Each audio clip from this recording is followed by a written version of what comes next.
Well, hello, and welcome again to the 2012fad.com. I will be your host for this evening, and my name is Charlie Bluehawk. Last night, we talked about what most people don't know, and how really impossible it is, at least from my point of view, for someone to come into this tragedy fresh, to suddenly wake up and realize that something, wow, really is wrong, and then trying to comprehend the situation that they find themselves in. After living this nightmare for 40 years, I still cannot keep up with all the lies and the endless levels of lies. There's a gentleman by the name of Richard C. Hoagland. Take a look at his website, which is enterprisemission.com. Enterprise, like our favorite starship, and mission, enterprise mission, one word.com. Now, Mr. Richard C. Hoagland says that the lie is different at every level, and I know exactly what he means by that. Depending on your audience, your servants, your slaves, your enemies, the lie is different. It has to be. It has to be customized to your audience. Having grown up with liars, CIA and Army intelligence street thugs, and watching them lie so badly that the lie was so transparent, it was amazing that anybody would believe them. And yet people did.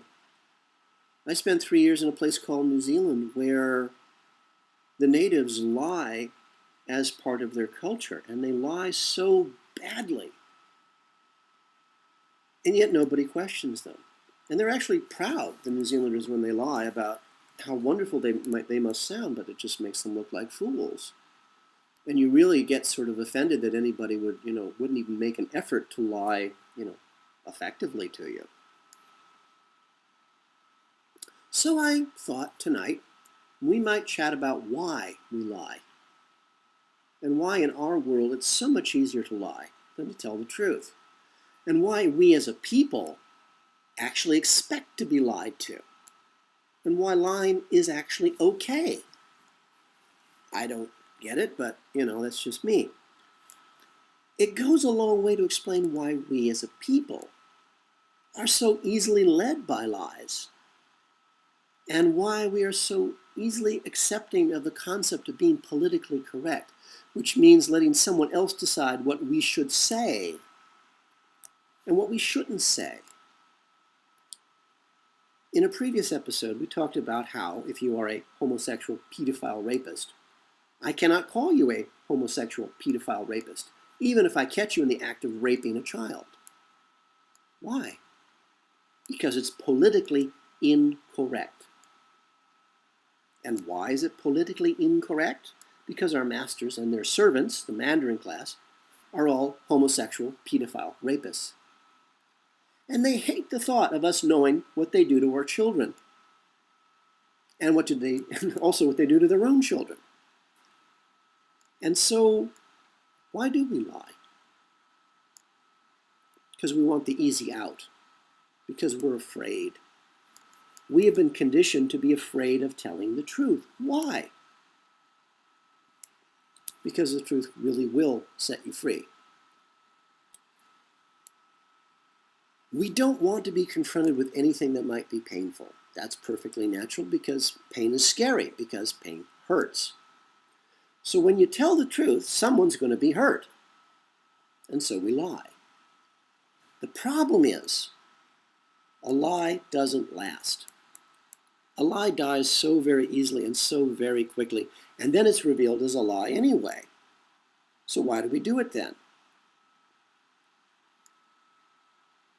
What do we have to do to cover up the fact that we lied? We have to tell another lie. And again, this takes us back to the country of New Zealand. Excuse me. I was invited to move to New Zealand as a high-end professional for 6 years. They told me that they were looking towards building the future of New Zealand. And all of their high-end professionals left the country for better pay. Well, that makes sense to me. You go where the money is. I wanted to go where people would be nice to me, where the women would not be sadists.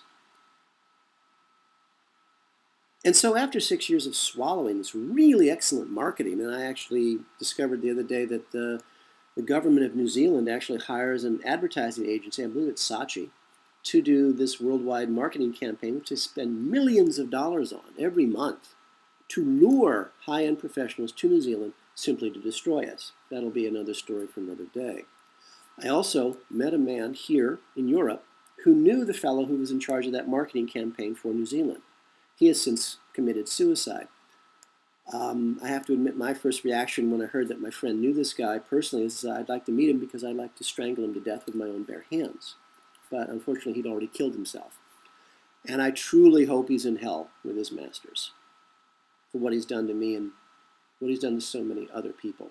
Because when I went to New Zealand, my life ended. My life was destroyed. And I met so many other high-end professionals in New Zealand whose lives had also been destroyed. And you know what? Many of them are still there today, trapped financially. I happen to know one full college professor who believed the lies we all did, moved his entire family to New Zealand, and they're now trapped there. Oh, he works at the university. He scrubs toilets. But it was a lie. And the lies don't end. The New Zealanders are so afraid, so terrified of the truth, that they have one reaction to the truth when you confront them with it, either deliberately or accidentally. Gibbering, insane, hysterical madness. And I encountered this in 3 years, not once, not twice, but dozens of times. If you confront a New Zealander with the truth, their only reaction is gibbering, insane, hysterical madness. And they will actually do anything they can to get even with you for revealing the truth to them, for actually saying the words out loud. The few jobs I had in New Zealand showed that this was the kind of fear that will do anything to destroy a culture, to an economy, will destroy everything, rather than face the truth. One place I worked, Telecom New Zealand, had one rule: never tell the truth. Always cover everything up. And so you cover up one lie by telling two more. You cover up those lies by telling two more apiece. So you go from one lie to 2 lies to 4 lies to 8 lies to 16 lies. After a few years, you never will figure out what the truth is because they've been buried under a series of lies. And these were all such simple things to fix if someone had simply stood up and said, okay, I'll take responsibility for it. Yeah, it's a problem. I'll fix it. But that would have meant they'd have to face the truth. They'd have to take responsibility for their own actions. They'd have to have some personal dignity. They'd have to be people. And that's something a New Zealander can never do. And so they lie. And the truth is never found. And so today, New Zealanders go to endless meetings talking about anything except how to solve the problem. Because to talk about solving the real problem, they'd have to face the truth. But you know, there is one thing about the truth. It really does hurt. It stings. It's awful. It just right in the face and you're down for the count. But you know what? After that one moment, it's over. You're free. You've faced the pain. You've dealt with it. Now you can move on.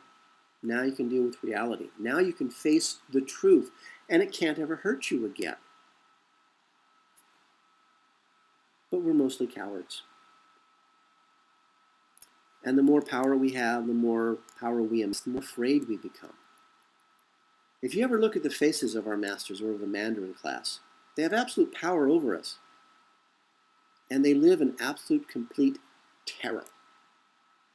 They live in terror every single day of their lives, and they live in terror of us. They remember the French Revolution just like it was yesterday. And they know that if 5% of us, just 5% of us, stand up and say no to them, they're finished. They're dead. And now they also live in terror of their God, their Satan, because now they've betrayed their own covenant with her. Members of their race have attacked Japan with an earthquake weapon. Twice. Once, the first time a year ago in 2010, the Japanese surrendered. And on betting money, they signed a formal surrender agreement, turning over their economy to the masters, to the Mandarin class. The second time, 2011, when Japan was attacked yet again with another earthquake weapon, a weapon so powerful it actually microwaved whales in the ocean, cooked them. Can you imagine what it would take to cook a whale in the ocean? Our masters, for vengeance sake, the moron masters, attacked Japan a second time after it had surrendered, and formally surrendered in writing, which means, under black magic ritual, they broke their own covenant with their own God. They did it again in Wisconsin, when Republican state senators broke the law and passed an anti-union bill. They have broken at that moment their covenant with their God. They cut their own throats with these things. And now they will react like all cowards do. Gibbering, hysterical madness. All you have to do is remember New Zealand. And as we always say, it doesn't matter if you believe in Satan. It doesn't matter if you believe in God. Our masters believe it. And that's all we need to worry about. But please, no matter what you think, no matter what you believe, please have a plan to survive for yourself, for the people you love and who hopefully love you. The 2012 Fad is brought to you by Coffee and Blood, Love Letters Between the Dead, a series of 5 erotica horror novels about a fallen angel finding his way back to regain his own soul, and how the CIA war against the human race, their black magic, captures and traps him in the body of a mind-controlled slave designed to hunt down and to kill their god, their Satan.